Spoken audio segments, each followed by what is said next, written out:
एक घर होतं आणि त्या घरामध्ये गोठ्यामध्ये बांधलेला एक बैल होता. त्या बैलाने त्या घरातल्या शेतकऱ्यासोबत उभ्या आयुष्यामध्ये कष्ट केलेलं होतं. दिवसभर तो बैल उन्हामध्ये त्या शेतकऱ्यासोबत नांगरणी करायचा.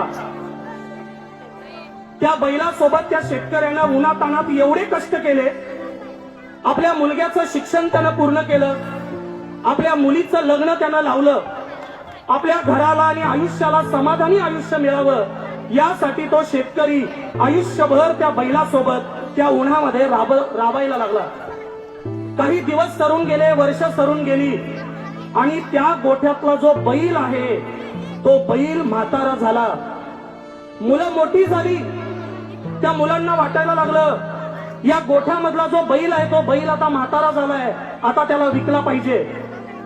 मुलगा पुढे आला आणि मुलग्यानं बापाला सांगितलं की बाबा, गोठ्यामधला जो बैल आहे तो बैल आता म्हातारा झालाय, त्याला विकून टाका.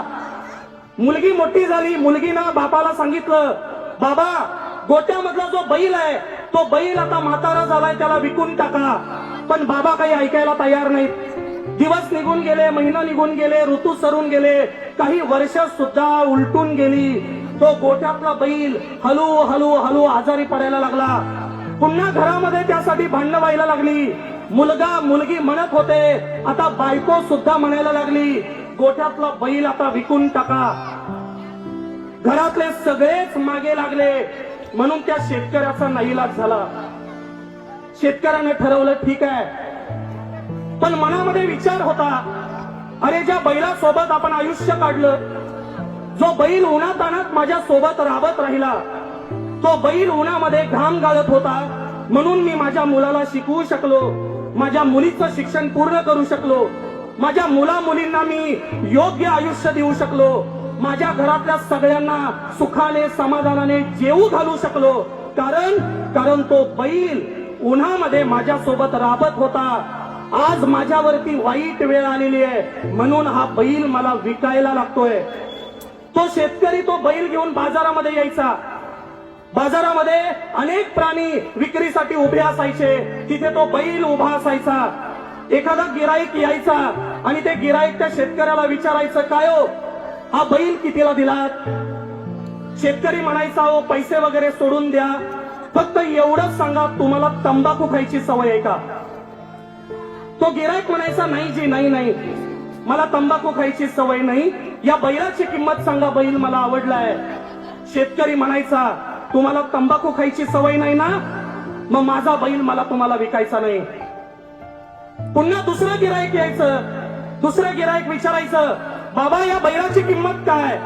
तो म्हणायचा, किंमत वगैरे सोडून द्यावं, मला फक्त एवढंच सांगा, तुम्हाला तंबाखू खायला येतं का? तुम्ही तंबाखू खाता का?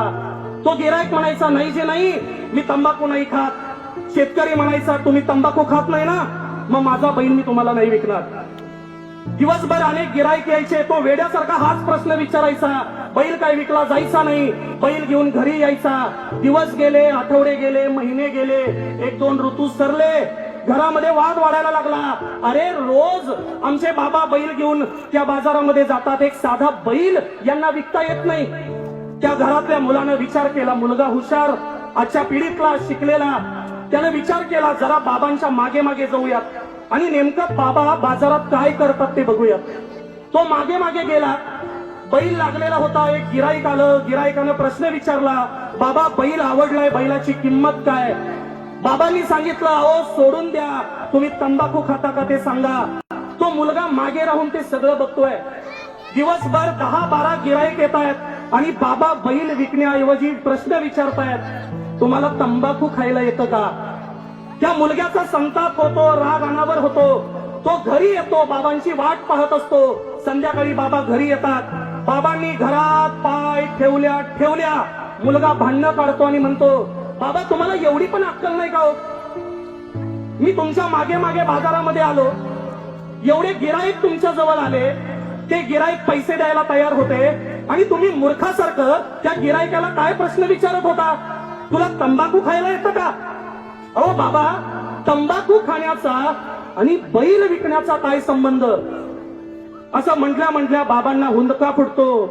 बाबा रडायला लागतात आणि ते शेतकरी बाबा शिकलेल्या मुलाला म्हणतात, अरे बाबा तुला नाही कळणार, तू शिकलास, तुझी बहीण शिकली, तुमच्या दोघांची लग्न संसार झाला, कारण तो बैल उन्हातानात माझ्या सोबत राबत होता. बाबा असं म्हणायला लागल्यानंतर मुलाचा पुन्हा संताप. अहो बाबा तेच तेच काय भाषण देता, फक्त एवढं सांगा की बैल विकण्याचा आणि तंबाखू खाण्याचा काय संबंध. त्यावेळेला बाबा म्हणाले, अरे हा बैल ज्या मालकाकडे जाईल ना, तो मालक कसा असेल, तो या बैलासोबत काय करेल मला माहिती नाही, तो या बैलाला चापकानं मारेल का काठीनं मारेल मला माहिती नाही, पण मला एवढं माहिती आहे, जर हा मालक तंबाखू खाणारा असेल तर शेतामध्ये या बैलाला उभं केल्यानंतर दर अर्ध्या तासाने आपला आऊत थांबवेल, तंबाखू खाण्यासाठी खाली उतरेल, 5 मिनिटं तंबाखू आणि चुन्ना मळून तंबाखू तोंडामध्ये टाकेल, तेवढीच 5 मिनिटं माझ्या बैलाला विश्रांती मिळेल, म्हणून या बैलाचा मालक मला तंबाखू खाणारा पाहिजे.